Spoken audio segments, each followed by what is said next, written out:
Hello दोस्तों, आज आप लोगों को जो हम लोग ये इस वीडियो के अंतर्गत सेंट्रल हिंदू प्रवेश परीक्षा 2019 का पेपर हम लोग सॉल्व करेंगे। इसका जो पहला क्वेश्चन है, क्वेश्चन पहला करा है कि यदि 37 कलम व 53 पेंसिल की कुल कीमत 320 रुपये है, जबकि 53 कलम व 37 पेंसिल की कीमत क्या है 400 रुपये, 2 कलम की कीमत क्या होगी। 2 कलम का कीमत पूछ रखा है, पर ये आपका जो क्वेश्चन है आपका 2 वेरिएबल का है। आप लोग इसके पहले पढ़े ही थे कि 2 चर वाला रैखिक समीकरण, उसी से रिलेटेड क्वेश्चन है, उसी का क्वेश्चन है। तो इस क्वेश्चन में हम लोग करते क्या है, पहले हम लोग अजम्प्ट करेंगे। मान लेते हैं पेंसिल का मूल्य कुछ अलग और कलम का कुछ मूल्य अलग मान लेते हैं। माना हम लोग अजम्प्ट करेंगे, माना एक पेंसिल, या केवल पेंसिल करो तो भी चलेगा,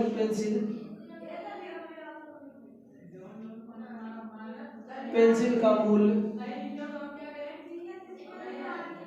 x रुपए मान ले रहे हैं। क्या मैंने मान लिया, पेंसिल का मूल्य मैंने क्या मान लिया, x रुपए मान लिया, तथा और पेन की मूल्य क्या मैं मान लेता हूँ y, तथा पेन का मूल्य, एक पेन का कह लो, एक पेन का मूल्य क्या हो जाएगा मेरे पास, मूल्य कितना आपका y। ठीक, ये मैंने अजम्प्ट कर लिया। ये दोनों मैंने अजम्प्ट कर लिए। अब प्रश्न के मुताबिक हम लोग चलेंगे। प्रश्न में क्या कर रखा है कि कितने कलम है, 37 कलम है, तो इसको हम लोग कलम मान लेते हैं, ये कलम, इसको कलम मान लेते हैं। खैर दोनों का जिस तरह से क्वेश्चन हो, पहले इसको कलम मान लेते हैं। ये कलम का मूल्य है, ये जिसको हम लोग पे लिखे थे, ये कलम का मूल्य है, और इसको हम लोग क्या मानते हैं, ये पेंसिल है। ठीक, इतना थोड़ा सा, क्योंकि पहले कलम का रखा था का एक कहा कि ये 37 कलम, कितने कलम है, एक कलम का मूल्य कितना मेरे पास है x, तो 37 कलम का मूल्य कितना हो जाएगा भाई, एक कलम का x रुपए, तो 37 कलम क्या हो जाएगा आपका 37 का x होगा।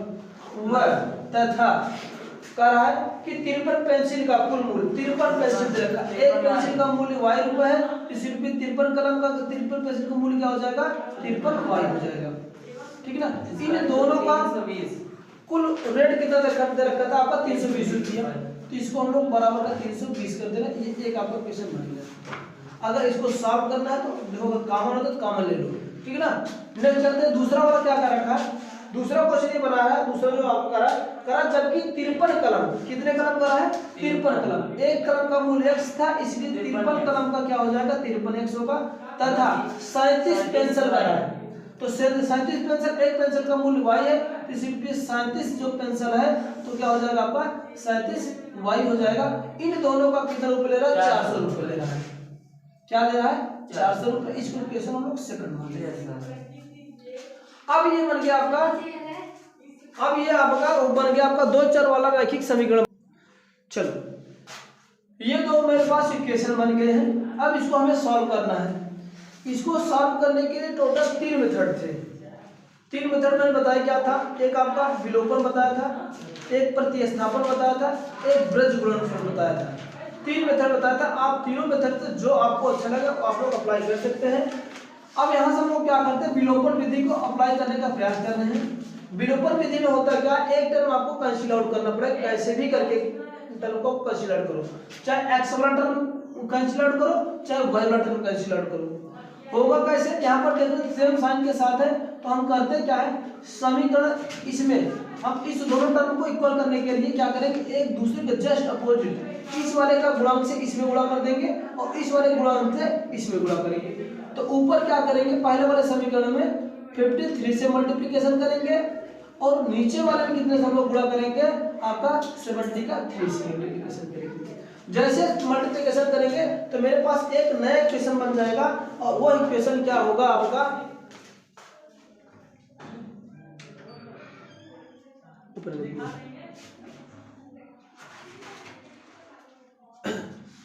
चलो अब गुणा करो, फट से गुणा करके बताओ कितना आ जाएगा। चलो इस तरह से गुणा करने से अभी तो बहुत लंबा जा रहा था, तो इस वजह से हम इसको थोड़ा सा शॉर्ट करने का प्रयास कर रहे हैं। समीकरण 1 और 2 को जोड़ दे रहे हैं, है ना। इक्वेशन फर्स्ट में इक्वेशन सेकंड को हम लोग ऐड करेंगे, इन दोनों को ऐड करो क्या बनेगा, ये 7 3 का 10 का 0 बनेगा, 5 3 का 8 1 का 9, 90x हो जाएगा प्लस का इस ये भी क्या हो जाएगा आपका 90x सॉरी y हो जाएगा, और इन दोनों को जोड़ोगे तो 4 3 का 7 720 का क्या बन जाएगा आपका 720 बन जाएगा। यहाँ से आपको कितना कॉमन दिख रहा है 9 10 तो पहले कॉमन दिख रहा है, पूरा 90 कॉमन है क्या कटेगा जी बिल्कुल कटेगा, 7 2 9 9 कटेगा, पूरा यहाँ से 90 कॉमन ले लेते हैं तो x प्लस के क्या हो जाएगा y इज इक्वल टू 720 बन जाएगा। यहाँ से 90 मल्टीपल कर इधर क्या हो जाएगा डिवाइड हो जाएगा, x प्लस का y इज इक्वल टू क्या हो गया आपका 70 का 2 बन जाएगा, बटे का क्या हो जाएगा आपका ये 90, ठीक है ना। तो ये तो 0 0 से कटा 9 8 का 72, तो ये एक मेरे पास नया इक्वेशन आ गया, x प्लस का y बराबर क्या बन गया मेरे पास ये 8 बन गया। इसको हम लोग नाम दे देते हैं इक्वेशन थर्ड, क्या नाम दे रखे हैं इक्वेशन थर्ड। अब चलो अब चाहे इसको इन दोनों को और ये इसको लेकर एक सॉल्व करेंगे, अब आसान हो जाएगा। चलो इक्वेशन फर्स्ट और थर्ड को ले रहे हैं, करना क्या है हमें यहाँ पर एक टर्म मुझे काटना है, तो हम करते हैं क्या इक्वेशन थर्ड में 37 वाला अगर इसको लेके चलेंगे 37 से गुणा करना पड़ेगा, इसको लेके चलेंगे 53 से गुणा करना पड़ेगा, तो 53 वाला थोड़ा सा हार्ड लग रहा है, इसमें हम लोग क्या करना है 37 से ये इस वाले में क्या करेंगे 37 से गुणा करने पर, और गुणा करने पर जो आएगा समीकरण 1 से घटा देंगे, ठीक है ना। चलो क्या मैंने बताया कहा क्या कि जो समीकरण 3 में 37 से गुणा करने पर, चलो गुणा कर देंगे क्या आ जाएगा मेरे पास, ये क्यों कर रहा हूं क्योंकि मुझे इसको इससे घटाना है ना, विलोपन विधि लगाना है इसमें, तो एक टर्म मुझे इक्वल करना था, तो यहाँ पर क्या हो जाएगा 37x हो जाएगा प्लस का 37y होगा इज इक्वल टू का 8 सत्ते का 56 का 86 लगेगा 5 वहां पे 37y देगा जी यहाँ पे पूरा 37y। अब इसका गुणा करो इसमें 8 सत्ते का 56 हाथ लगेगा 5 8 3 का 24 24 और 5 कितना हो जाएगा 296, ठीक ना, ये आ गया मेरे पास। अब इसको हम लोग करना क्या है, ये इक्वेशन जो आया इसमें से सब्ट्रैक्ट करेंगे है ना, घटा देंगे तो एक पद मुझे क्या होगा कैंसिल आउट होगा। चलो इसमें से ये वाला समीकरण घटा देंगे, ये वाला 37x प्लस का 53y इज इक्वल टू कितना 300 का 20, ये आपका घटा रहे हैं। यहाँ पर मैं लिख दे रहा हूँ समीकरण 3 में से क्या कर रहे हैं 2 को 1 को घटाने पर, ठीक ना, मैं सिंबल बना दे रहा हूँ ओके, ये घटा रहा हूँ। चलो घटाने पे ये साइन कन्वर्ट हो जाएगा, ये भी और ये भी कन्वर्ट हो जाएगा, ये तो दोनों कैंसिल आउट हो जाएंगे, ठीक ना। और यहाँ से क्या होगा 53 में से इसको घटाओ, 53 में 7 लिए क्या होगा, यानी 13 में से 7 लिए 7 में से 3 6, और ये क्या हो जाएगा आपका बचेगा 4 में से एक 16y हो जाएगा माइनस में, ठीक ना। फिर इसके बाद इधर क्या हो जाएगा ये भी घटेगा और बड़ा साइन है इसलिए माइनस ये भी आएगा, तो क्या हो जाएगा 10 में से 6 का कितना हो जाएगा 4, ठीक ना।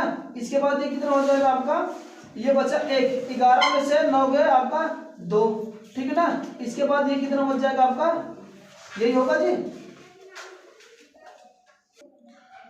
चलो अब यहाँ से क्या आ जाएगा, यहाँ से तो माइनस माइनस क्या हो जाएगा प्लस, तो y बराबर क्या आ जाएगा, यहाँ से y बराबर आ जाएगा 24 बटे का आपका 16, काट दो 8 से 8 3 का 24 और 8 दूंगा का 16, तो जो y की वैल्यू यहाँ पर मैं लिख दे रहा हूँ y बराबर क्या आ गया आपका 3 बटे का 2 आ गया। जैसे मेरे पास ये वैल्यू मिला इसका मान समीकरण हम लोग 3 में रख दे रहे हैं, ठीक ना। चलो आगे लिखे क्या हम लोग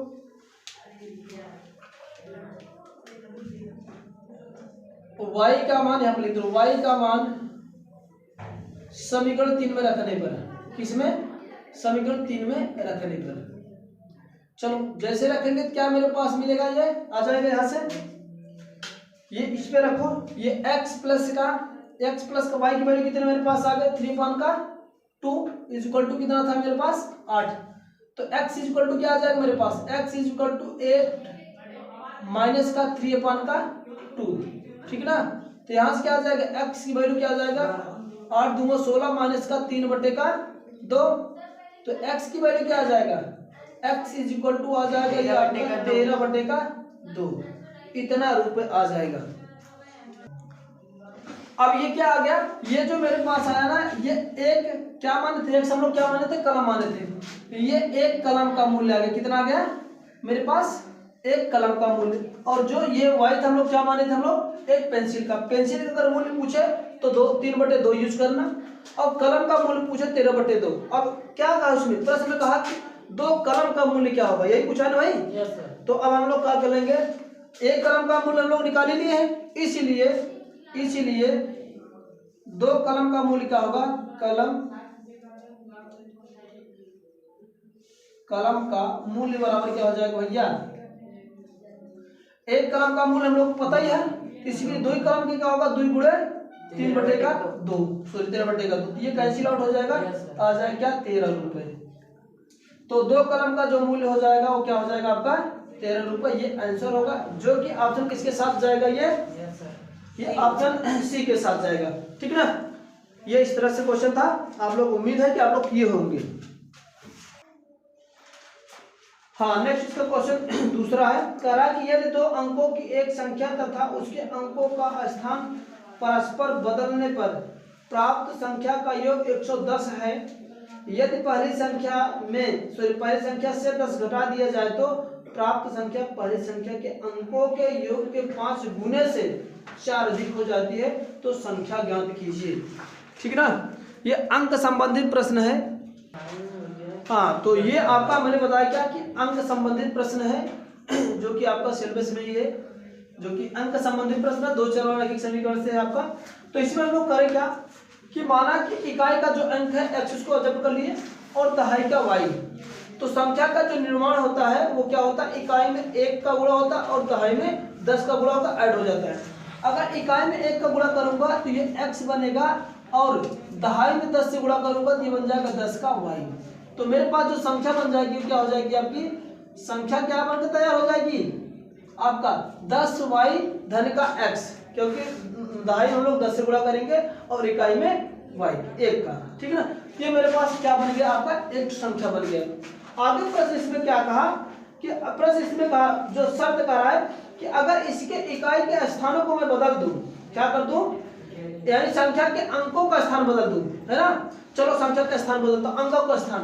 अब हम करते क्या, मैं दूसरे तरह से लिख दे रहा हूं जिससे आप लोग समझ में आए कि अब ये क्या किया, इसको दूसरे बार जब चेंज किया, इकाई को दहाई बना दिया, क्या बना दिया, दहाई बना दिया, और दहाई को क्या बना दिया, वो इकाई बना दिया भाई, इकाई बना दिया। क्या किया, इसको अंकों के स्थान क्या कर दिया, बदल दिया। अब ये जब बदला तो मेरे पास एक नई संख्या बन जाएगी, भाई स्थान बदल दिया। अब ये क्या हो जाएगा, यहाँ से जो टर्म बन का आएगा वो क्या हो जाएगा आपका, अब तो 10 इसमें गुणा होगा तो ये 10x हो जाएगा प्लस का इकाई, ये बन गई संख्या मेरे पास, ये बना। ठीक ना, जब क्या किया मैंने, जब अंकों के स्थान बदल दिए तब ये अंकों के स्थान बदलने पर प्राप्त हुआ है। ठीक ना, आगे क्या इसमें प्रश्न कहा कि कहा फिर इसके बाद बदलने पर, परस्पर बदलने पर प्राप्त संख्याओं का योग, यानी इन दोनों संख्याओं का योग, जब मैंने ये वाला और अंकों का स्थान जब बदला तो मेरे पास क्या संख्या का योग मिला 110। तो हम लोग लिखेंगे प्रश्न के अनुसार, प्रश्नानुसार अकॉर्डिंग टू क्वेश्चन। कहा क्या कि दोनों अंक को जोड़ लो, ये वाला अंक और जो अंकों के स्थान हम लोग बदले थे दोनों को योग कितना था, 110 था।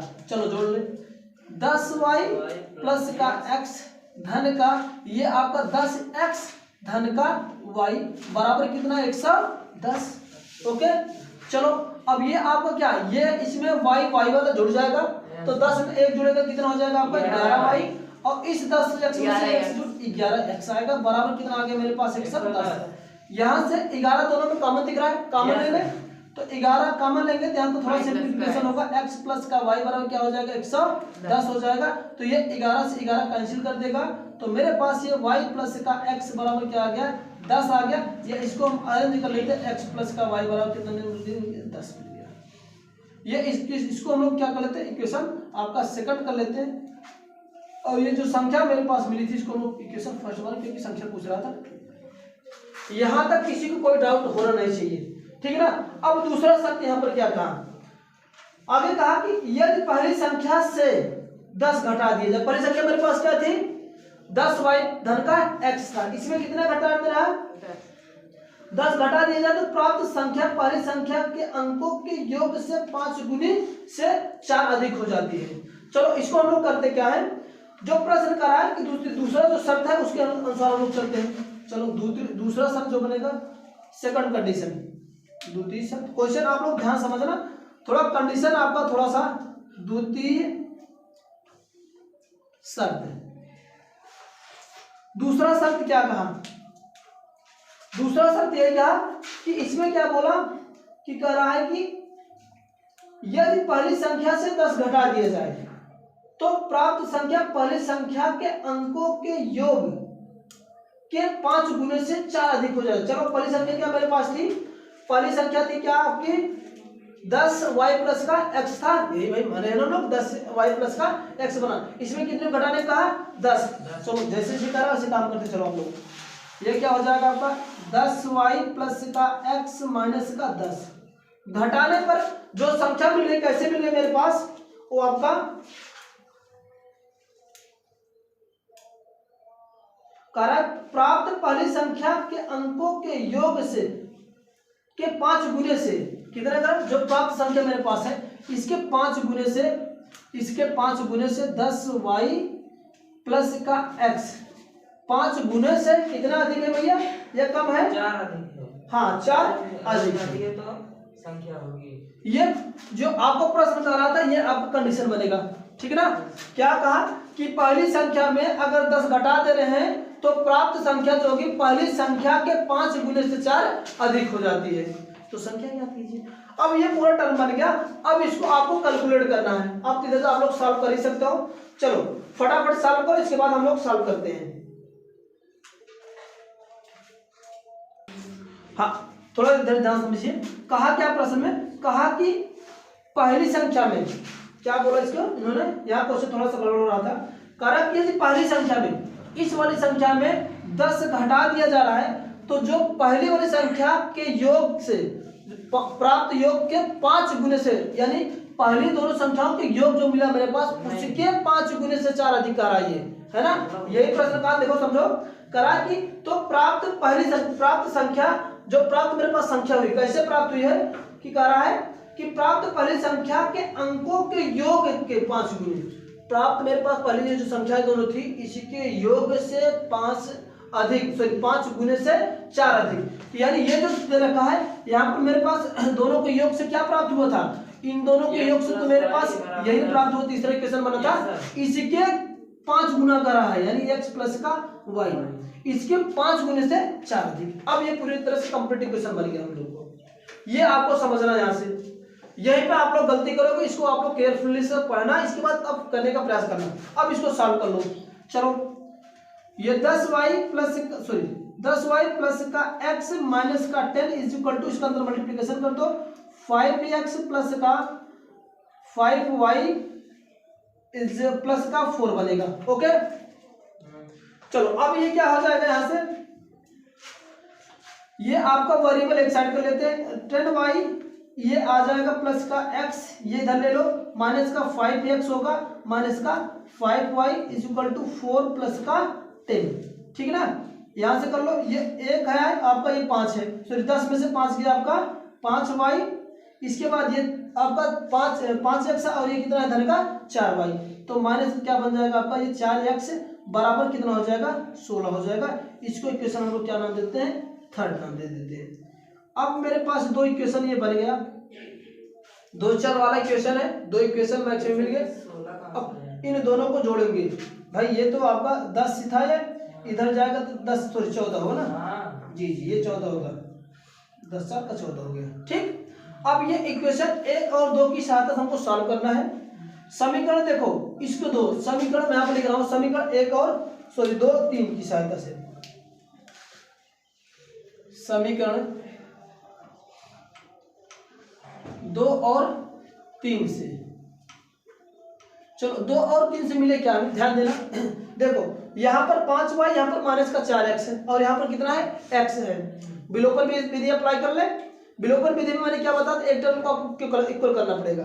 यहाँ पर देखो माइनस का 4x है, यहाँ पर x है, साइन दूसरे के एक दूसरे का अपोजिट है, जुड़ेगा कब, जब ये इसकी वैल्यू बराबर हो जाए। तो हम करते हैं क्या, समीकरण में हम क्या करेंगे, यहाँ पर लिखते हैं समीकरण 2 में, यहाँ से मैं लिख दे रहा हूँ ऐसे, समीकरण 2 में कितने से गुणा करने पर, 4 से गुणा करने पर, गुणा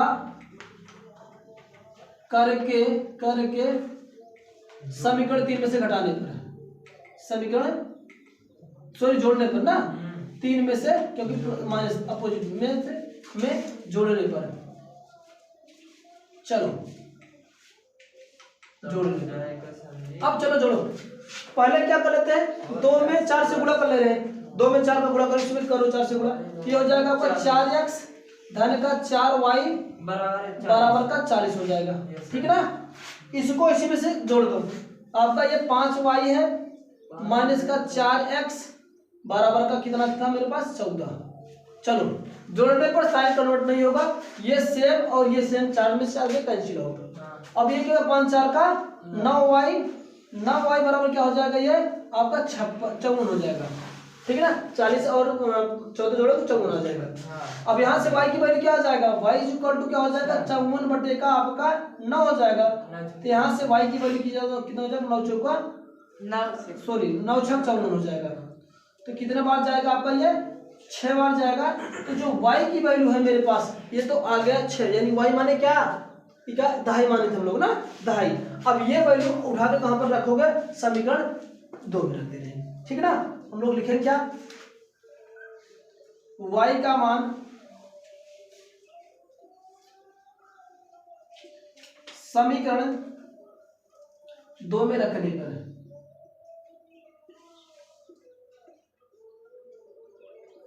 चलो फट से रखते हैं, यहां पर रखेंगे तो ये x की वैल्यू ऐसे रहेगी, y की वैल्यू कितनी मेरे पास आ गई, 6 बराबर कितना आपका 40 सॉरी 10, यहां से निकाल लो, x बराबर कितना आ जाएगा मेरे पास, 10 माइनस का 6, तो x की वैल्यू कितनी मेरे पास आ जाएगी, आपकी 4 आ जाएगी।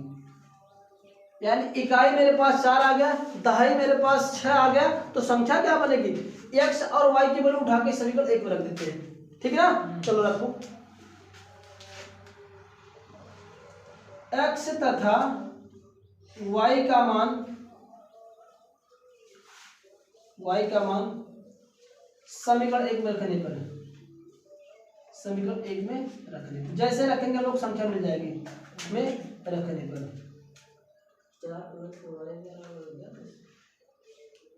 चलो तो क्या हो जाएगा, ये आपका 10 गुणे y की वैल्यू कितनी मेरे पास, 6 धन का 4, तो 10 छन कितना हो जाएगा आपका 60 धन का 4 बराबर कितना हो जाएगा 64। तो मेरे पास संख्या क्या थी, ये संख्या थी वो आपकी कौन सी थी, 64 थी, ठीक है ना। तो ये आपका आंसर है आपका। तो आंसर आप लोग देखो कौन सा ऑप्शन इसके सही है, 64 ठीक है। तो ऑप्शन जाएगा आपका बी के साथ, ठीक है ना। तो ये क्वेश्चन थोड़ा सा लेंथी टाइप से है जरूर, लेकिन आपको कैलकुलेशन, क्वेश्चन थर्ड इसका है, क्वेश्चन थर्ड ये कह रहा है एक भिन्न का हर अंश के दुगुने से 4 अधिक है तथा जब अंश व हर दोनों में 6 घटाया जाता है तो हर अंश का 12 गुना हो जाता है, तो भिन्न ज्ञात कीजिए, ठीक है ना। तो इस टाइप के क्वेश्चन हम लोग करते क्या है, मान लेते हैं कि माना भिन्न का जो अंश है वो x हो जाएगा और जो उसका हर बनेगा वो क्या हो जाएगा, y हो जाएगा। तो इसका जो भिन्न तैयार होगा क्या होता है, भिन्न x बट्टे y होता है, यानी अंश बट्टे हर, तो भिन्न बन जाएगा हमारे पास x बट्टे का y। पहला शर्त ये कह रहा है कि जो हर है उसका हर जो है अंश के दुगुने से 4 अधिक है, तो हमारा पहला जो शर्त बनेगा ये y हर है, हर इज इक्वल टू अंश के दुगुने से 4 अधिक है, तो y is equal to 2x plus का 4 बन जाएगा। क्वेश्चन इसको फर्स्ट हम लोग एक्सेप्ट करेंगे। दूसरा शर्त ये कह रहा है कि यदि अंश और हर में से 6 घटा दिया जाए, अंश और हर में से 6 घटा दिए, x माइनस का 6 किया और y माइनस का 6 किया, तो करा कि जब अंश और हर में से 6 घटा दिया जाता है तो जो हर है अंश का 6 गुना हो जाता है, सॉरी 12 गुना हो जाता है, तो क्या हो जाता है 12 गुना हो जाता है। इसमें क्या करेंगे, अंश को मैं 12 गुना कर दिया बराबर 6 x y माइनस का 6 यानी हर के। अब इसको थोड़ा सा सिंप्लीफिकेशन कर लिए, 12 का अंदर गुणा कर लिए, 12x बराबर 6 का 72 हो गया, बराबर क्या हो गया y माइनस का 6 बनेगा। थोड़ा सा इसको सिंप्लीफिकेशन कर लेते हैं, 12x और ये y को उधर लेके तो माइनस का y हो जाएगा, बराबर का ये माइनस का 6, ये 72 उधर जाएगा तो प्लस बन जाएगा, ठीक है ना। तो इसमें से घटा देंगे तो आ जाएगा 12x माइनस का y बराबर 72 में से 6 चला जाएगा, 6 आएगा, क्वेश्चन इसको सेकंड बना लिए। दो समीकरण बन गए, दो चर वाले के लिए दो समीकरण चाहिए, दो समीकरण बन गया। अब दोनों समीकरण से हम लोग x और y की वैल्यू निकालेंगे। तो यहाँ पर हम लोग करते क्या कंसेप्ट यहाँ पर लगाते हैं कि समीकरण 1 से समीकरण 2 में मान रखेंगे और इस विधि को हम लोग बोलते क्या कि प्रतिस्थापन विधि बोलते हैं। 1 से वैल्यू उठा के दूसरे में रख दे रहे हैं। तो वही लिखा मैंने समीकरण 1 तथा 2 से, तो क्या हुआ 12x माइनस का और y के स्थान पे ये वैल्यू रख रहा हूँ 2x प्लस का 4 माइनस लगा के बराबर का 66। चलो माइनस का अंदर मल्टीप्लिकेशन कर देंगे तो 12x माइनस का 2x माइनस का 4 बराबर का 66 हो जाएगा।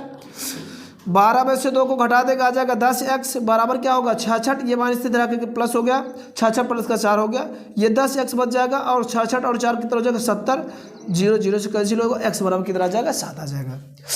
अब इसके बाद हम लोग क्या करेंगे, x का मान समीकरण 1 में उठा के रख देंगे, जिससे में क्या आ जाएगा y की वैल्यू आ जाएगा। तो x का मान समीकरण 1 में रखने पर तो ये मेरे पास समीकरण 1 था, y equal to 2 into x की वैल्यू कितना मेरे पास 7, तो क्या 2 इंटू 7 प्लस का 4, तो इसमें गुणा कर दिए 7 दूँ का 14, 14 धर का 4, 14 और 4 कितना हो जाएगा 18।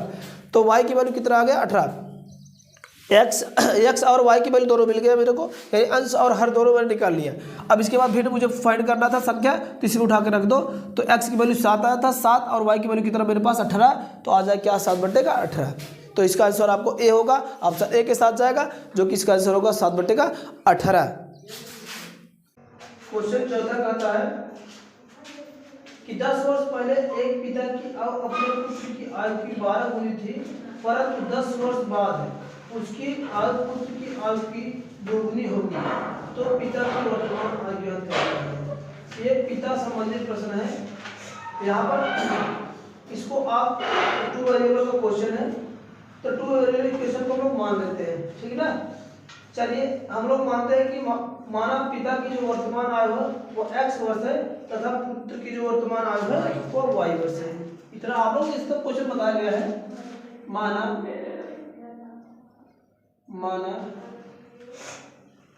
पिता की वर्तमान आयु, पिता की वर्तमान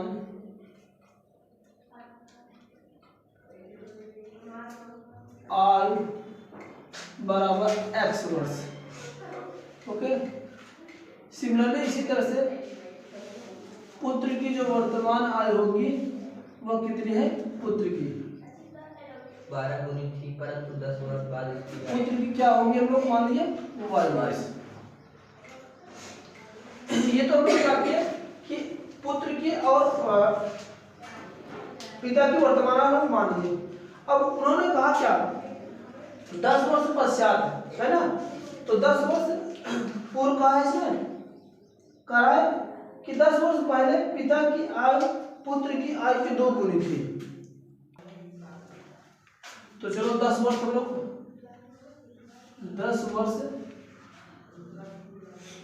10 वर्ष पूर्व भैया कहा था, हाँ 10 वर्ष पूर्व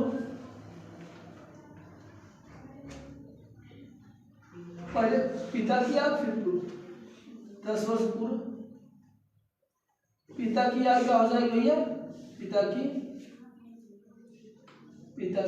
आयु, पिता की आयु बराबर कितना हो जाएगा x माइनस का 10 वर्ष,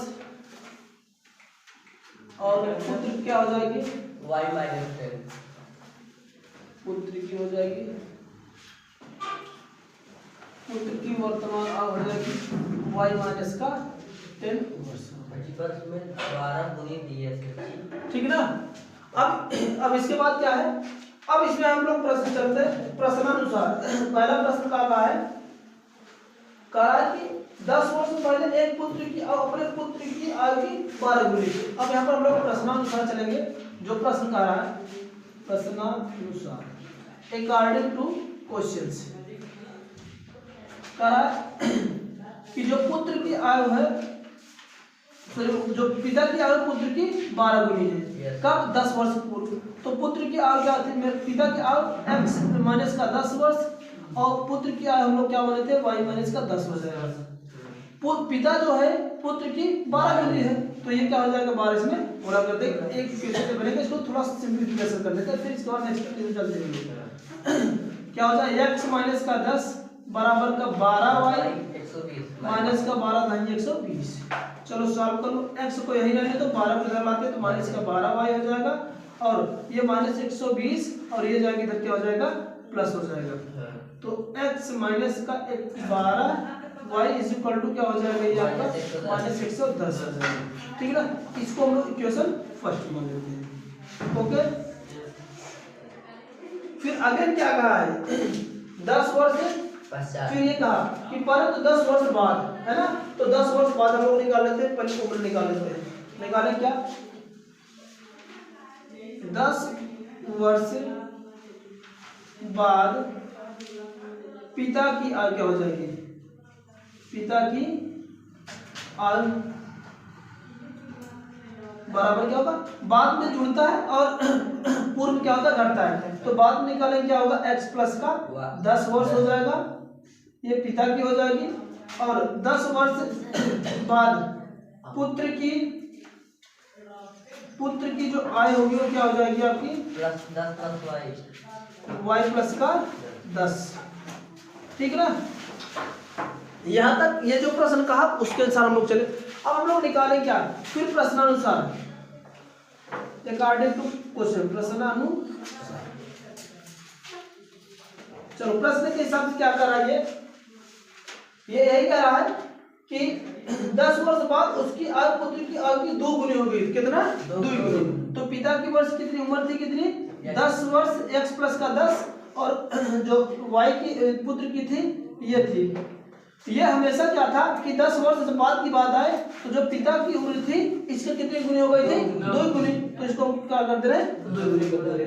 ठीक है ना, ये क्वेश्चन आपका ये बनता है यहाँ से। अब इसको थोड़ा सॉल्व करके इसको क्वेश्चन हम लोग सेकंड बनाते हैं। चलो यहाँ पर सॉल्व कर लेते हैं।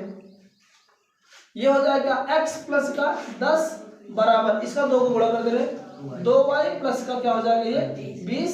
यहाँ से सॉल्व कर लेंगे तो x इधर ले लेंगे माइनस का 2y बराबर क्या हो जाएगा 20 माइनस का 10। ठीक ना, अब इसको सॉल्व कर लो तो क्या हो जाएगा ये x माइनस का 2y बराबर क्या हो जाएगा 10। ये समीकरण आपका क्या बन गया 2 बन गया। ये 2 चर वाला रैखिक समीकरण बन गया। अब यहाँ से आप लोग सॉल्व ही कर सकते हो, फटाफट सॉल्व करो इसको। चलो अब ये सॉल्व कर लिएगा। चलो मैं सॉल्व करता हूँ, आप लोग मैच कराना कितना आया है आप लोग को। चलो देखिए यहाँ पर x माइनस का 12y बराबर का माइनस 110 है, यहाँ पर x माइनस का 2y बराबर का 10 है। अगर यहाँ पर विलोपन विधि अप्लाई करें और एक में से दो को घटा देंगे तो ये x वाला टर्म रिमूव करेगा। तो हम करते क्या है, समीकरण एक में से क्या करते हैं 2 को घटाने पर, ठीक है ना, एक में से ये माइनस का साइन लगा घटाने पर। चलो घटाने पर क्या हो जाएगा, ये x माइनस का 12y is equal to minus का 110। दूसरा क्या है x माइनस का 2y बराबर का आपका 10 है।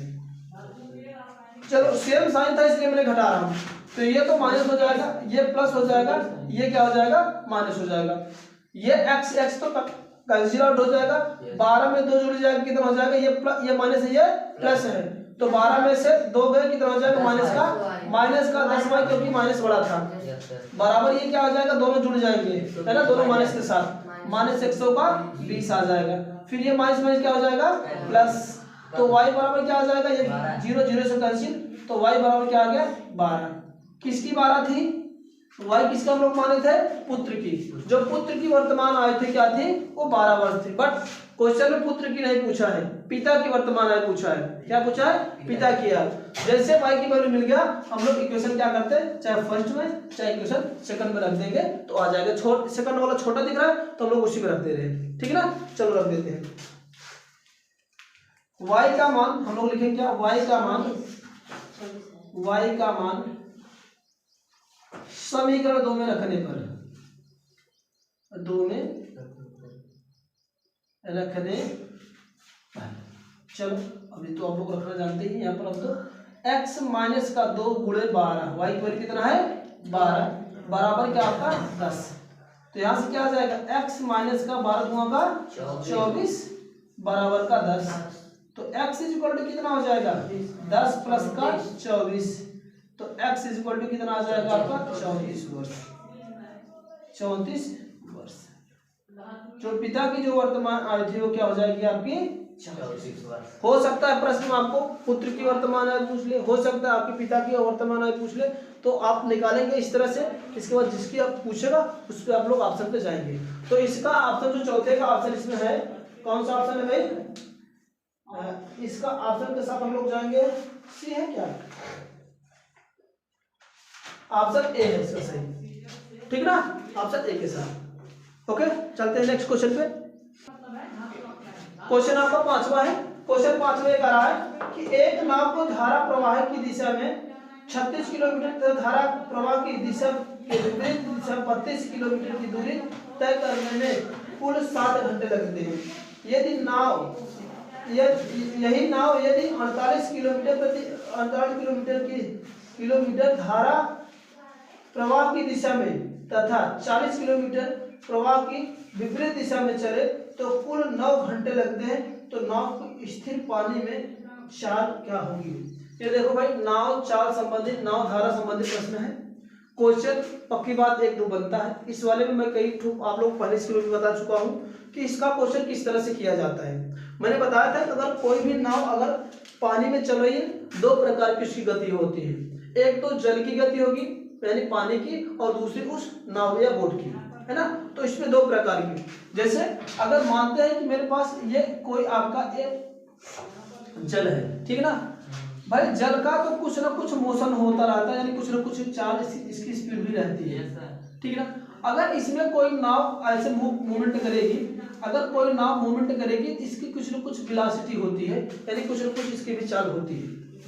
अब इसमें कंडीशन बना के रखा है कि 2 टर्म में 2 कंडीशन है, यानी नाव कुछ कुछ दूरी पर चल रही है, जिसका टोटल टाइम दे रखा है। क्या दे रखा है? टोटल टाइम दे रखा है। तो टोटल टाइम की कंडीशन हम लोग करते क्या है, इसमें पहले नाव और धारा की चाल मान लेते हैं, है ना? तो क्योंकि मुझे यही चाहिए, तो यहाँ पर हम लिखेंगे क्या, कुछ अदर करेंगे कि माना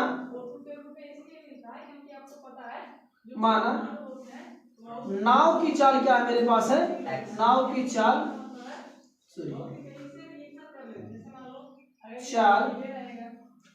बराबर x किलोमीटर प्रति घंटा, ठीक ना? नाव की चाल कितना हो गया? x किलोमीटर प्रति घंटा। इसी प्रकार हम लोग धारा की चाल भी मान लेंगे। धारा की चाल क्या मान लेते हैं? y मान लेते हैं। और माना तथा धारा की चाल क्या हो जाएगी मेरे पास? y किलोमीटर प्रति घंटा। ये तो आप लोग विदाउट इसी के मान लेंगे, ये कोई दिक्कत नहीं। अब दूसरी बात क्या है, ये 2 कंडीशन पे चलती है। अगर फ्लोइंग ऐसे से है, यानी मैं कह दूं कि जो बहाव का जो डायरेक्शन है वह इस डायरेक्शन में है, अगर नाव भी इसी दिशा में चल रही है, तब तो हमेशा धारा की चाल और नाव की चाल जुड़ के चलेगी। अगर बाय द वे अगर नाव ऐसे चल रही और इसका डायरेक्शन, धारा की डायरेक्शन इधर ही इसकी अपोजिट में है, तब हमेशा क्या होगा, नाव की चाल में से धारा की चाल घटेगी। धारा की चाल में से नाव की चाल घटाओगे तो गलत हो जाएगा, माइनस मान लगेगा। तो हमेशा करना क्या, नाव की चाल में से धारा की चाल घटा लेंगे। तो हम लोग निकालेंगे क्या, अब हम कहेंगे क्या, नाव की जो चाल होगी, नाव की, इसलिए नाव की चाल धारा की दिशा में, नाव की चाल धारा की दिशा में, नाव की चाल धारा की दिशा में क्या हो जाएगा भाई, दोनों को ऐड कर लेंगे, यानी नाव की चाल और धारा की चाल। तो x प्लस का y किलोमीटर पर घंटा, ठीक ना? ओके, इसी प्रकार हम लोग निकालेंगे क्या, नाव की चाल धारा की विपरीत दिशा में, क्या विपरीत दिशा में, विपरीत दिशा मैंने क्या बताया कि नाव की चाल में से धारा की चाल माइनस कर दो, तो x माइनस का ये y क्या हो गया, किलोमीटर प्रति घंटा। ये तो केवल अभी तो लॉजिक ये था कि अगर ये चला और डायरेक्शन इसके दिशा में चला तो क्या होगा, प्लस होगा। अगर अपोजिट डायरेक्शन में चला तो क्या हो जाएगा, प्लस। ठीक ना। अब प्रश्न ने क्या कहा है, अब प्रश्न ने ये कहा कि एक नाव को धारा प्रवाह की दिशा में 36 किलोमीटर की दूरी तथा धारा प्रवाह की दिशा के विपरीत दिशा में 32 किलोमीटर की दूरी। देखो ये क्या कहा, पहला कंडीशन जो बनाया, मान लो कि नाव यहाँ तक आया, यहाँ से यहाँ तक की बीच की दूरी गिवन है, किधर दे 36 किलोमीटर दिए भैया। ये 36 किलोमीटर ये इसी के प्रवाह के डायरेक्शन में चल रही है, ठीक ना। ये कितना 36 है, तो इसकी चाल, इसकी क्या हो जाएगी चाल, हम लोग समय निकाल लेंगे, समय निकालें क्योंकि समय टोटल दे रखा है। तो क्या हो जाएगा, धारा की दिशा में यानी 36 किलोमीटर की दूरी नाव धारा की दिशा में, या ऐसे लिख देते हैं,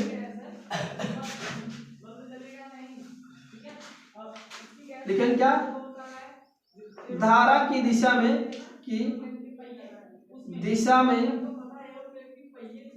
36 किलोमीटर की दूरी तय करने में लगा समय, तय करने में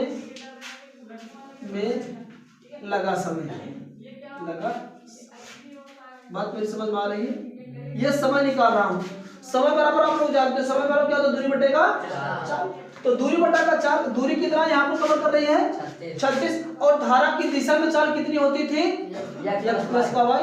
तो क्या बन जाएगा, पहला 36 बटेगा कितना हो जाएगा, x प्लस का y। क्या आपका समय क्या आएगा, आंसर घंटा, क्या आएगा। दूसरा, यही धारा की विपरीत दिशा में हम लोग दूसरा तो लिखेंगे, वो क्या करेंगे हम लोग, धारा की विपरीत दिशा में कितना चल रहा है, चलो 32 तथा धारा की विपरीत दिशा में कितना दूरी तय करा, 32 किलोमीटर की दूरी, 32 किलोमीटर की दूरी तय करने में लगा समय, तय 7 घंटे दिए करने में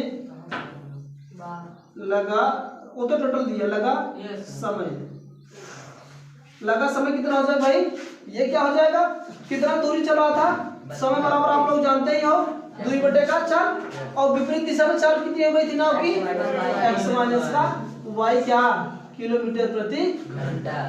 फिर प्रश्न ये कहा कि आने और जाने में कुल कितना समय ले रहा था, 7 घंटा।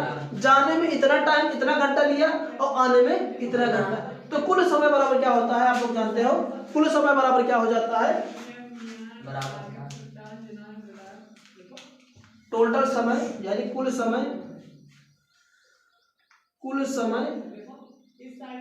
यानी कुल समय को हम कैपिटल टी से कर ले रहे हैं, इसको T1 कह दे रहे हैं और इसको T2 कर दे रहे हैं, ठीक ना। यानी जाने में लगा समय T1 प्लस का T2, ठीक ना, T1 प्लस का T2। अब ये दोनों वैल्यू हम लोग यहाँ पर क्या कर दे रहे हैं, पुटअप कर दे रहे हैं, तो क्या हो जाएगा, यहाँ से हम लोग करते हैं, चलो फटाफट लिख देंगे। अब कुल समय कितना था मेरे पास, 7 घंटा। कितना था, इन दोनों को जोड़ लो। T1 मेरे पास कितना था, 36 बटा का x प्लस का y, और दूसरा क्या था आपका 32 बटे का x माइनस का y बराबर कितना था, 7। ठीक ना। इसको इक्वेशन हम लोग फर्स्ट अटेम्प्ट कर लेते हैं। ओके, यहाँ तक किसी को कोई प्रॉब्लम नहीं होनी चाहिए। दूसरा कंडीशन क्या दे रखा है, कहा कि क्या अगर यही नाव ये 34 किलोमीटर की धारा की दिशा में चले, कितना 34 किलोमीटर, सेम ऐसे लिखेंगे, धारा की दिशा में 34 किलोमीटर की दूरी तय करने में लगा समय। दूसरा जो शर्त है तो हम लोग लिखेंगे क्या, ऐसे हम लोग 46 को लिखेंगे क्या, दूसरी शर्त है धारा की दिशा में 38 किलोमीटर की दूरी,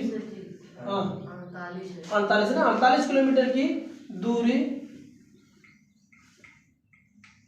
तय करने में लगा समय, तय करने में लगा समय,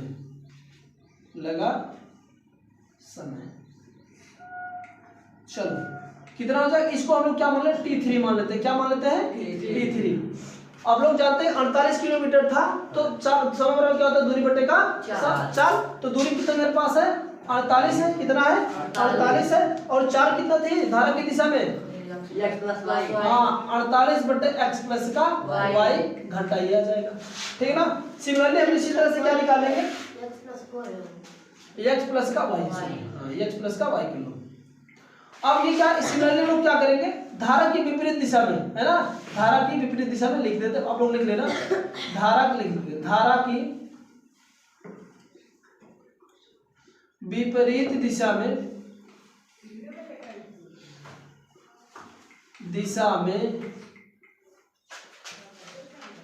कितना किलो, 40 किलोमीटर दिया है, 40 किलोमीटर की दूरी तय करने में लगा समय, तय करने में लगा समय। इसको T4 मान लेते हैं। समय क्या लगा, मान लेते हैं T4। ठीक है ना। बराबर क्या हो जाएगा, वही समय क्या है आपका, 40 प्लस अपान के x। हाँ 40 यानी दूरी हो गया, और 4 कितना है, x माइनस का y घंटा। ठीक है ना। फिर कुल लगा समय दिया है, कुल लगा समय कितना हो जाएगा आपका, कुल लगा समय दिया है, कुल लगा समय, कुल समय बराबर कितना है, कुल समय बराबर, इसको कैपिटल T1 कह लेते हैं। Capital T1 is equal to क्या होगा, T3 प्लस का T का 4, है ना, जाने और आने में लगा समय। तो यहाँ पर क्या था, कुल समय कितना लग रहा था इसमें भाई, इन पहले इन दोनों को जोड़ लेते हैं, T1 और T2 की वैल्यू पहले पुट अप करते हैं। क्या हो जाएगा, 48 बटे का x प्लस का y प्लस का 40 बटे क्या x माइनस का y, और कुल समय कितना लग रहा था, 9 घंटा। तो बराबर का ये 9 हो जाएगा। इक्वेशन आपका सेकंड बन गया। ये दो समीकरण आपको बनाना था, मैंने दो समीकरण बना दिया। ये सब करके अब आपको करना क्या है, इन्हीं दोनों समीकरणों की सहायता से सॉल्व करना है, ये इसकी x और y की वैल्यू फाइंड करना है। अब चलो इन दोनों समीकरण हम लोग क्या करते हैं, विलोपन विधि लगाते हैं, प्रयास करते हैं। देखो विलोपन विधि लगाने का क्या काम है, मतलब एक टर्म हमें खत्म करना है, तो हमें क्या संख्या से गुणा करना है कि जिससे दोनों टर्म इक्वल हो जाए। अगर मुझे ये टर्म इक्वल करना है तो इनके जो न्यूमेरिकल वैल्यूज को मैं डिवाइड कर लेता हूँ। क्या करते हैं, 36 ऊपर है और नीचे क्या है 48 है, इसको मैं ऐसे डिवाइड कर देता हूँ तो मुझे छोटा नंबर आ जाएगा। तो अगर इसको मैं काटूंगा, बार किया है 36 और बार चौका 48 आ जाएगा। कितना आ जाएगा, ये बच गया 3/4। इसका मतलब ये है नीचे वाले का ऊपर में गुणा कर दो और ऊपर वाले को इसमें, तो मेरे पास एक नहीं आ जाएगा। हम लोग करेंगे क्या, समीकरण 1 में 3 से भाग देने गुणा करने पर, तथा समीकरण 1 में 4 से गुणा करने पर करके, और समीकरण 2 में 3 से गुणा करके घटाने पर, क्योंकि दोनों सेम साइन है तो घटाएंगे। इसको मैं हटा देना, समझने के लिए बताता। अब क्या करेंगे, हम लोग यहाँ पर लिखते हैं समीकरण 1 में 4 से तथा 2 में 3 से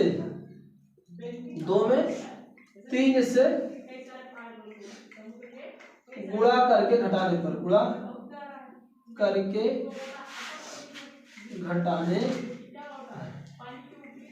घटा इसलिए क्योंकि हम लोग विलोपन विधि अप्लाई कर रहे हैं। गुणा करके एक टर्म बराबर किए हैं, गुणा इसलिए भी किए, किस तरह से किए उसको मैं बताया। अब इसको गुणा करके आपको अप्लाई करना है। चलो फटाक से पहले वाले में 4 से गुणा करो, 4 छंग 24 का 4 हासिल लगेगा आपका 2, 4 के 12, 12 2 का 14, 144 x प्लस का y होगा, प्लस का 32 में 4 से गुणा करो, 4 गुना 8 और 4 तिहाई के 12, ये इतना बटे x माइनस का y और 4 सत्ते का 28 ये हो गया।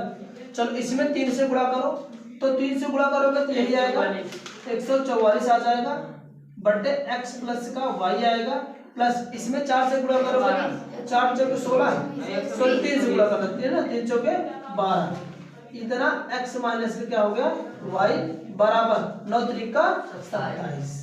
मैंने क्या कहा, समीकरण 1 में से 2 को घटाना है। घटाने के लिए ये साइन पूरा कन्वर्ट हो जाएगा, ये भी माइनस हो जाएगा और ये भी माइनस हो जाएगा। Same cancel out. अब ये क्या होगा, घट जाएगा, क्या हो जाएगा 128 बटे एक्स माइनस का वाई, फिर माइनस का 120 बटे एक्स माइनस का वाई बराबर का 1 आएगा। 128 में 27 गया, 1 आ जाएगा। अब इसको आगे हम लोग सॉल्व करते हैं, पहले इधर वाला मैं हटा दे रहा हूँ।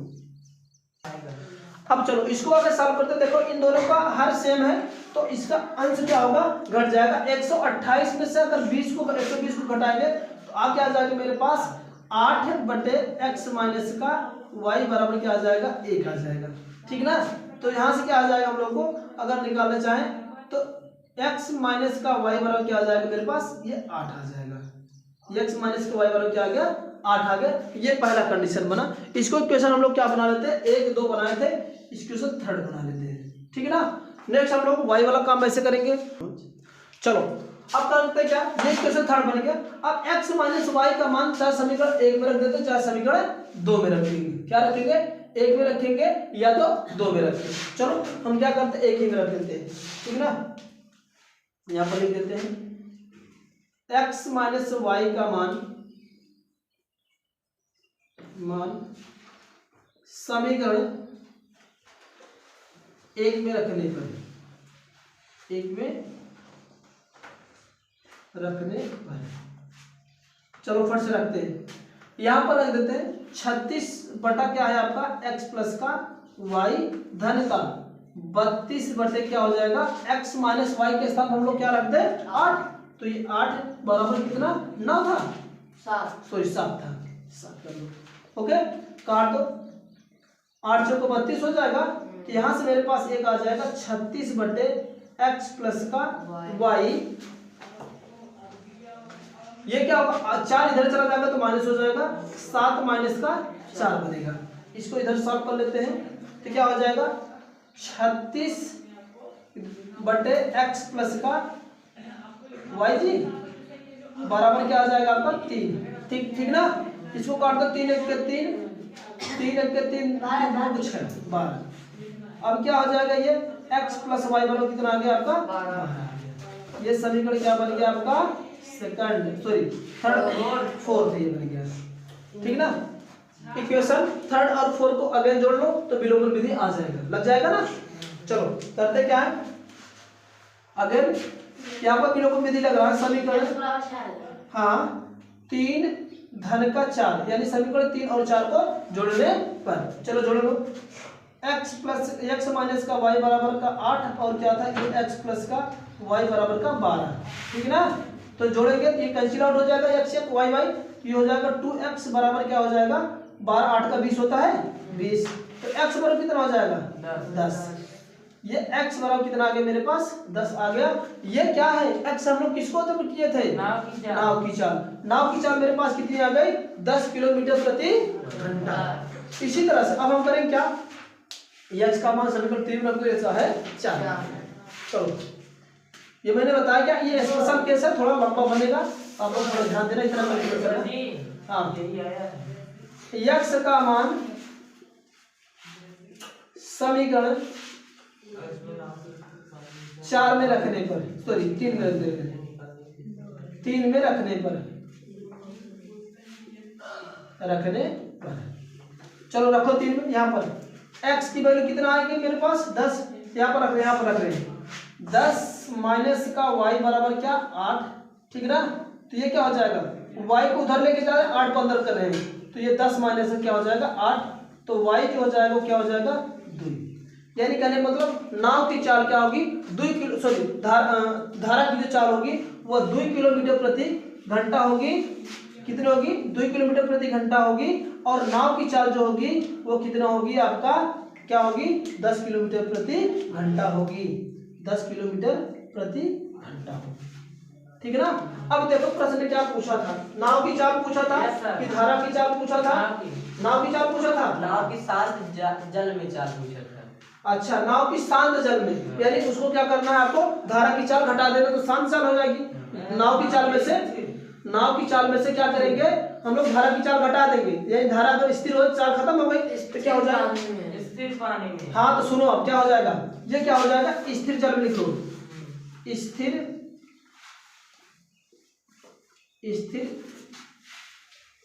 जल में नाव की चाल में नाव की चाल। भाई नाव की चाल स्थिर जल में निकालना, कहने का मतलब उसमें फ्लो नहीं होना चाहिए ना। फ्लो जो आपका जो धारा की चाल बह रही उसको हटा दो उसमें से, तो स्थिर हो गई। तो कितना आया था मेरे पास? 2 आया था, और इसकी चाल कितना था? 10 आया था। तो 10 में से 2 घटा दियो, 10 में 2 से गए कितना हो जाएगा? 8। तो इसके शांत जल में नाव की चाल क्या हो जाएगी? 8 किलोमीटर प्रति घंटा हो जाएगा। ठीक है ना। यहाँ पर मैं लिख दे रहा हूँ, शायद दिख नहीं रहा होगा, मैं यहाँ पर ऊपर लिख दे रहा हूँ। ठीक है ना, यहाँ पर ऊपर लिख दे रहा हूँ, इसको फिगर हटा करके। ठीक है ना। तो शांत जल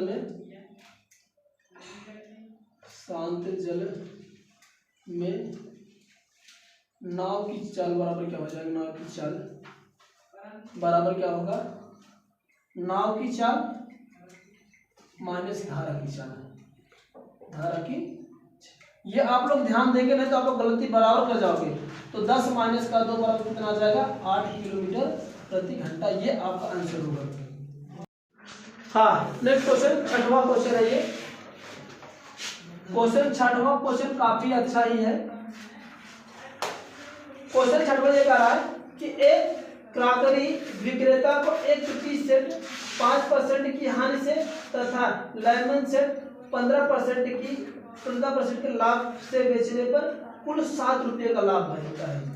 यदि वह टी सेट को 5% लाभ पर और लेमन सेट को 10% लाभ पर बेचे तो उसे कुल 13 रुपये का लाभ होता है। तो टी सेट का वास्तविक मूल्य क्या होगा? एक 2 सेट का, एक टी सेट का, एक लेमन सेट का। तो पहले तो हमें कुछ पता नहीं इसके वास्तविक मूल्य पूछे, इसको हम लोग अध्ययन कर लेते हैं। ठीक ना। चलो भाई मान लेते फटाफट। माना टी सेट था भैया, टी सेट का वास्तविक मूल्य, टी सेट का वास्तविक कुछ भैया वास्तविक मूल्य, वास्तविक मूल्य वहाँ पे आपकी मात्रा रहेगा। अभी गलत है पूरा आपका।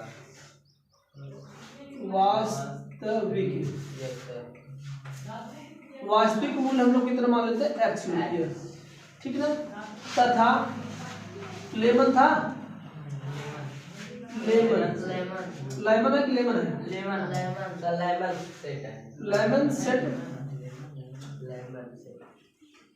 लेमन सेट का वास्तविक मूल्य कितना हम लोग मान लिए?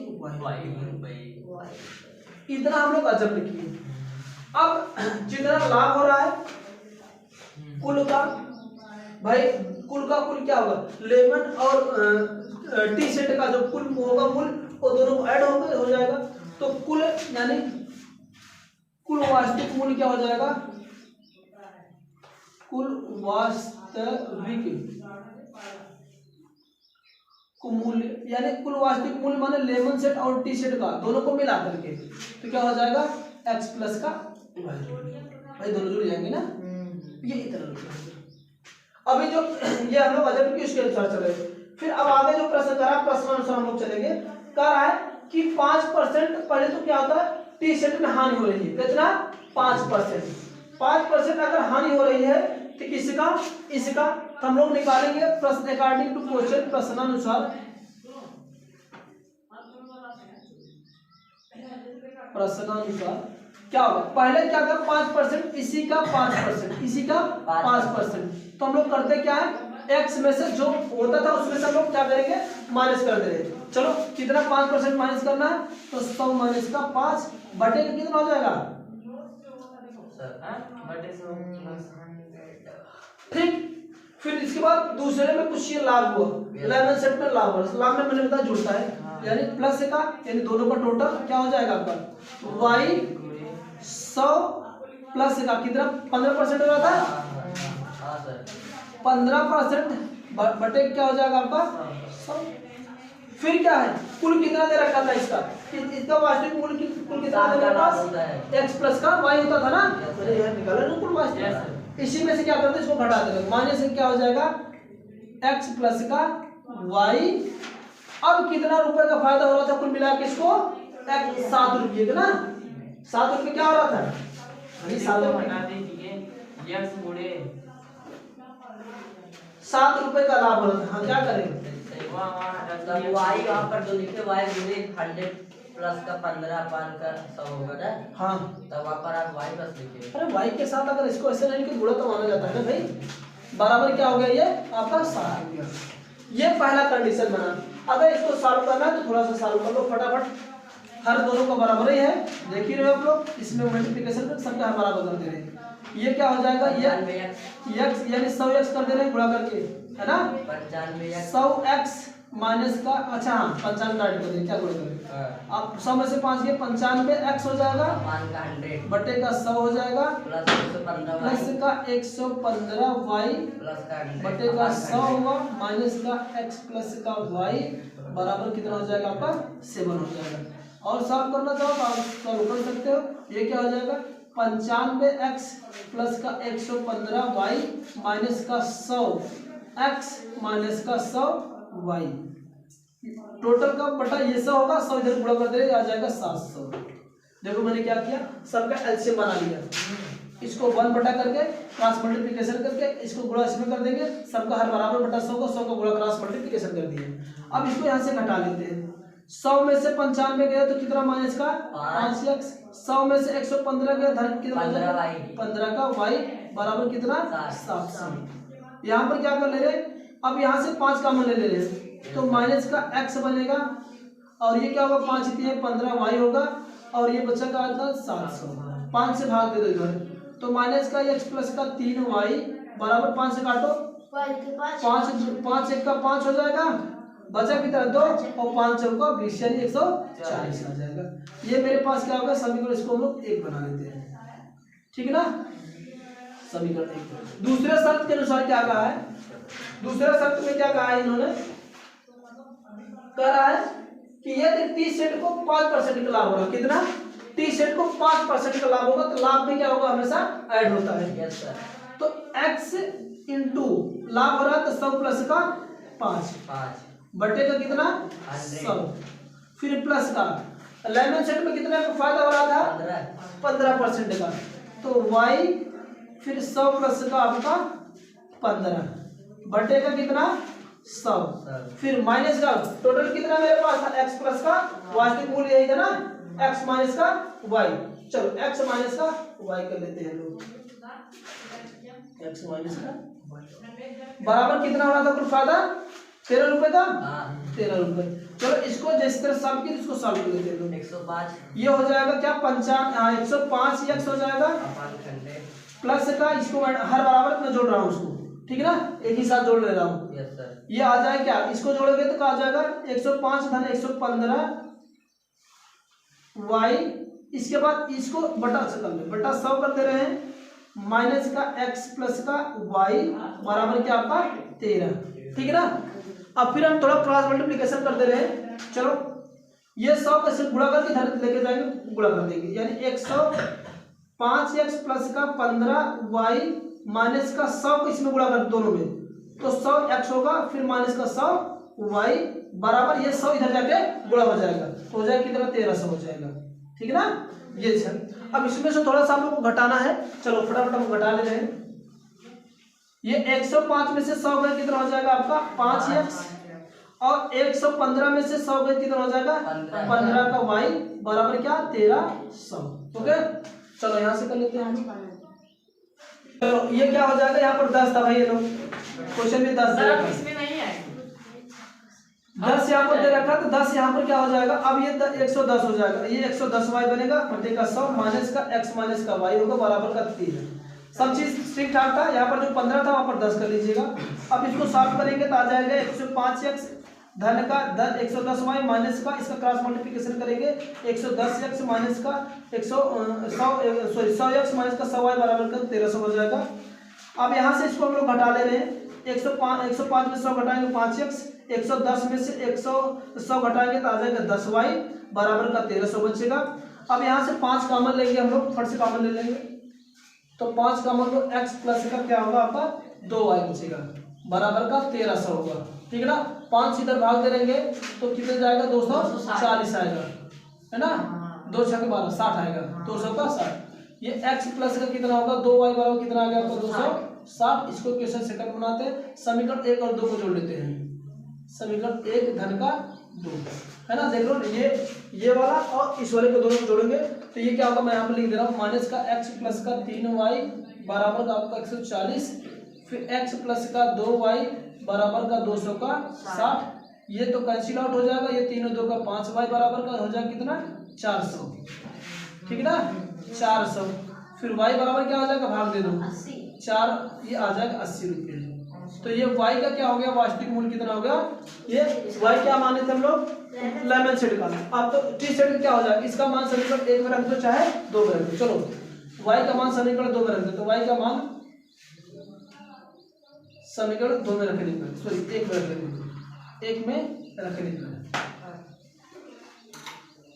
पर चलो यहाँ पर रखते हैं माइनस का x प्लस का 3 गुणे 80 बराबर 140। तो माइनस का x बराबर 8 3 का 24 बराबर 140। तो क्या हो जाएगा, माइनस x बराबर क्या हो जाएगा 144, ये प्लस था 140 माइनस का 200 का 40, तो माइनस x बराबर कितना आ जाएगा, माइनस का 100 आ जाएगा। तो x बराबर कितना आ जाएगा आपका 100। तो इसमें किसका पूछा था, न्यूटन सेट का टी स्टार पूछा था, तो टी स्टार का पूछा था। तो ये ऑप्शन आपका कौन सा होगा, 100 वाला ऑप्शन होगा। ऑप्शन 100 कितना है, कौन सा ऑप्शन है, पहला ऑप्शन, सॉरी डी ऑप्शन है, ठीक ना। तो डी वाला क्वेश्चन 7वां है। क्वेश्चन 7वां करा कि यदि एक अर्ध वृत्ताकार चाँदा की परिधि 66 सेंटीमीटर हो तो चाँदा का व्यास क्या होगा। चलो भैया इसमें क्या कहा कि एक अर्ध वृत्ताकार चाँदा है, चाँदा कुछ ऐसा रहता है, गुड, ये मेरे पास चाँदा है। देखो अर्ध वृत्ताकार चाँदा इस टाइप का जो परिधि होता है, इसका फार्मूला आप लोग जानते हो, ये परिधि है और ये मान लो कि सेंटर O है और ये क्या मेरे पास है, ये रेडियस है, इसको R मानते हैं। और जो टोटल गिवन होता है उसको हम लोग क्या कहते हैं, डायमीटर कहते हैं या व्यास कहते हैं। यही मेरे को पूछ रहा है, व्यास। अब ये समझो कि ये अर्धवृत्त है, अर्धवृत्त का जो परिमाप बनता है ये पूरा, तो ये वाला एरिया तो रहेगा ही, साथ में ये वाला भी एरिया रहेगा। इस वाले अर्ध परिमाप क्या होता है, जो किसी वृत्त का जो पूरा होता है यानी परिमाप जो होता है उसको 2πr कहते हैं। अर्धवृत्त का परिमाप क्या हो जाता है, πr। ये तो केवल यहाँ से लेकर के ये πr, ये यहाँ से लेकर के ये टर्म आपका क्या हो गया, आपका πr हो गया। बट अभी तो ये तो डिस्टेंस बाकी है ना, ये भी जुड़े, क्योंकि आपका परिमाप जानते हैं क्या है, आपका पूरा टोटल ऑफ लेंथ होता है। यहाँ से लेकर यहाँ से नापो इसको इतना, ये फिर प्लस का ये, तो ये आपका क्या बनेगा, आपका चाँदा का परिमाप बनेगा। तो ये तो आप लोग जानते हैं क्या होता है, इसको हम लोग क्या बोलते हैं, डी बोलते हैं। तो अर्धवृत्त का जो परिमाप होगा, ध्यान रखना, अर्धवृत्त का, हाँ अर्धवृत्त का जो परिमाप होगा या परिधि होगा, परिमाप लिख दे रहा हूँ, अर्धवृत्त, अरे हाँ चलो ठीक, अर्धवृत्त का परिमाप जो होता है वो क्या होगा, πr प्लस का d कह लो, या इसको हम लोग अगर d को r के रिस्पेक्ट में कहूँ तो डायमीटर बराबर क्या होता है, 2 × r होता है ना। तो अगर इसको डायमीटर के केस में लूँ तो πr प्लस का 2r होगा। ओके, यहाँ से अगर r कॉमन लेना चाहो तो आप r कॉमन ले सकते हो, तो पाई प्लस का 2, ठीक है ना, r तो बाहर आ गया ना। अब यहाँ पर देखो इसका क्या, अब यहाँ पर दे रखा मेरे पास, इस अर्धवृत्त का परिमाप गिवन है, कितना मेरे पास दे रखा है, 66 सेंटीमीटर गिवन है, ठीक ना। तो चलो इस वाले में हम लोग क्या रख देते हैं, अर्ध परिमाप, इसकी मैं वैल्यू रख दे रहा हूँ, जो दे रखा कितना दे रहा है, 60 का 6 दे रखा है। r इंटू पाई की वैल्यू हम लोग जानते हैं कितना होता है, 22/7 प्लस का 2। चलो सॉल्व करो फट से, ये आ जाएगा, r की वैल्यू मुझे निकालना है, क्रॉस मल्टीप्लिकेशन करो, 22 प्लस का 14/7, ठीक ना। चलो आगे निकालो, 66 बराबर क्या हो जाएगा, दोनों को जोड़ लो, r इंटू क्या हो जाएगा 36 में मल्टीप्लिकेशन लिख दे रहा हूँ, 36/7 इंटू r होगा ना भाई, r ये बाजू में कर दिए। चलो काटो इसको, कटेगा ये 6 से काटते रहे, 6 × 36 और 11, ठीक ना। इसके बाद फिर क्या होगा आपका, यहाँ से r की वैल्यू कितना आ जाएगा मेरे पास, ये इधर आके गुणा होगा, जी बिल्कुल होगा, 77 होगा, और ये भाग था, ये गुणा था इधर आके भाग, तो आर की वैल्यू मेरे पास कितना आ गया है, ये आपका 77/6। मुझे आर नहीं पूछा है, डी पूछा है। तो डी इक्वल टू आप लोग अभी मैंने बताया क्या 2r होता है, इसी का दुगुना कर दो। तो डी इक्वल टू क्या होगा 2 × आर। आर की वैल्यू मेरे पास कितना गिवन है 77/6। तो ये 6 कर दो, इसको काट दो, 2 3 का 6। तो ये डी की जो वैल्यू आ गया यहाँ पर लिख दे रहा हूँ, डी की इक्वल टू 77/3 है ना, इतना सेंटीमीटर आ जाएगा। ये अगर आपका डेसिमल में दे रखा हो तो आप लोग डेसिमल में कन्वर्ट कर लीजिए। तो अच्छा दशमलव दे रखा, भाग दे लो भैया, 3 2 का 6 हो जाएगा, ठीक ना। बचे कितना 2 है ना, और 3 छक्के 18, 3 7 21। अच्छा हाँ 1 है ना, 3 बचे का 15, बचेगा कितना मेरे पास 1 नहीं 15, 2 बचेगा है ना। इसके बाद 2 बचेगा ना, तो हो जाएगा कितना वो 20। तो 3 6 18 लगभग, हाँ लगभग 25.6 सेंटीमीटर आएगा इसका आंसर। तो आंसर इसका जो होगा आप लोग देखो कौन सा इसका ऑप्शन है। अच्छा इसमें से कोई नहीं ऑप्शन है, ऑप्शन इस टाइम कोई दे नहीं रखा है, तो इसका उपरोक्त में से कोई नहीं होगा। ऑप्शन डी के साथ हम लोग चलेंगे। हाँ नेक्स्ट आपको क्वेश्चन 8वां है। क्वेश्चन 8वां कह रहा है कि एक वृत्ताकार ट्रैक की आंतरिक और बाह्य परिधि क्रमशः 352 मीटर और 396 मीटर है, तो ट्रैक की चौड़ाई ज्ञात कीजिए। ठीक है ना। देखो ट्रैक है, वृत्ताकार है, तो 2 ट्रैक है, मतलब ट्रैक कैसे बनता है मैं बना रहा हूँ। ये आप मेरे पास एक ये आंतरिक वाला ट्रैक है जो वृत्ताकार है, ठीक ना। ये कुछ ऐसा आप लोग सर्कल शेप का है, सर्कल का जैसे आप लोग बना लेंगे। आप लोग खैर बनाना नहीं है, केवल आप लोग करना होगा। मैं यहाँ पर समझा रहा हूँ तो इसलिए भाई थोड़ा सा स्ट्रक्चर इसका बना दे रहा हूँ। क्या इसका ये हुलिया होगा, ये है आपका पहला वाला सर्कल।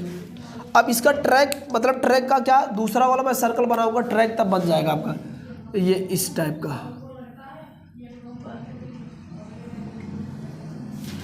ये एडजस्ट कर लो, मान लो कि ये आपका ट्रैक है, ट्रैक यही है, ये ट्रैक है ये, और इसी की चौड़ाई पूछ रहा है।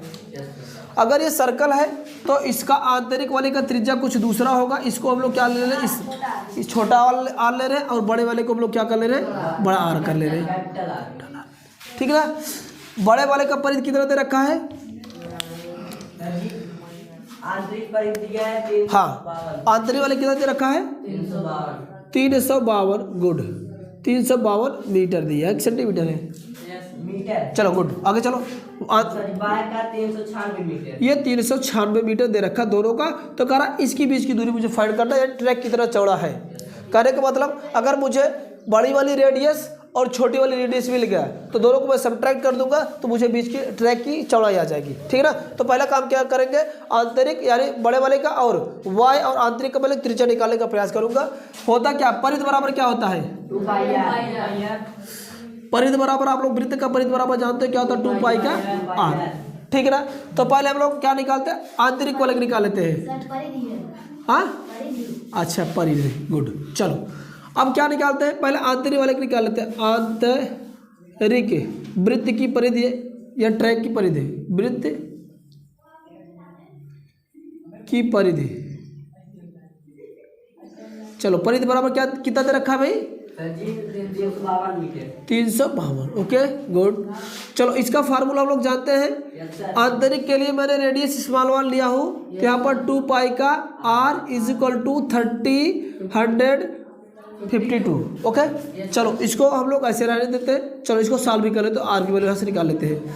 तो आर बराबर क्या आ जाएगा मेरे पास, ये आ जाएगा ये अब इधर क्या हो जाएगा, ये 2 पाई क्या इधर आके भाग होगा। चलो वैल्यू फट से पुटअप कर देते हैं। किसकी वैल्यू, पाई की वैल्यू आप लोग जानते हो कितना होता है पाई की वैल्यू। हाँ तो यहाँ पर लिखूँ क्या, 2 × 22/7। अब ये जो भाग हो जाए ऊपर जाके क्या हो जाएगा आपका गुणा। तो आर इज इक्वल टू क्या होगा 352 अपान का 2 गुणे का 22 गुणे ऊपर चला जाएगा, ये 7 हो जाएगा। Okay yes sir. चलो काटो भाई इसको, 2 से काटते हैं, 2 1 का 2। इसके बाद अब ये क्या बचेगा, 2 7 का 14, 1 बचे 2 छक्के का 12। क्या फिर 2 से कटेगा, 2 11 जाएगा, इसको काटो, 2 अट्ठे का 16 और 2 अट्ठे का 16, 11 से काटो, 11 अट्ठे का 88। तो R बराबर क्या मेरे पास आ गया, हाँ 7 का गुणा 8 में करो, 8 सत्ते का 56 मीटर। मगर मुझे तो ये छोटा वाला आ गया, आंतरिक वाला आ गया। चलो y वाला निकालते हैं हम लोग, ठीक है ना। y के लिए कैपिटल R था, तो 2 pi capital R is equal to परिध कितना दे रखा है आपका 396। चलो यहाँ से क्या हो जाएगा, capital R is equal to क्या होगा 396 बटे का क्या 2 पाई। मैं डायरेक्ट यहाँ से वैल्यू इस तरह से रख ले रहा हूँ, ठीक ना। R की वैल्यू क्या हो जाएगा 396 गुणे 7 और क्या हो जाएगा 2 गुणे 22 होगा ना। चलो गुड, क्या बात है। 2 से कैंसिल करो इसको, 2 1 का 2, 2 9 का 18, 2 अट्ठे का 16, फिर 2 से करो 11 जाएगा, इसको 2 9 का 18 और 2 9 का 18, 11 9 का 99। अब ये आ जाएगा R बराबर क्या मेरे पास आएगा 7 9 63 मीटर आ गया, है ना। बड़े वाले में से छोटी त्रिज्या घटाओ तो बीच का ट्रैक आ जाएगा, ट्रैक की चौड़ाई। हाँ, तो ट्रैक की चौड़ाई बराबर लिख लेंगे क्या, capital R minus small. Track की चौड़ाई बराबर क्या होगा कैपिटल R माइनस का स्मॉल r। भाई कुल में से ये हटा दो तो इतना बचेगा तब ना, तो ये क्या आ जाएगा, यहाँ पर बालू फट से घटा लो आप लोग जल्दी से, क्या आ जाएगा 36 माइनस का 56 घटाओगे कितना आ जाएगा बालू 7 मीटर आ जाएगा। भाई इसका जो ट्रैक की जो चौड़ाई हो कितना आ जाएगा आपका 7 मीटर। तो इसका ऑप्शन जो होगा आंसर 7 है। ऑप्शन कौन सा है आपका, सी है ऑप्शन, ठीक है ना। तो ऑप्शन सी के साथ हम लोग चलेंगे।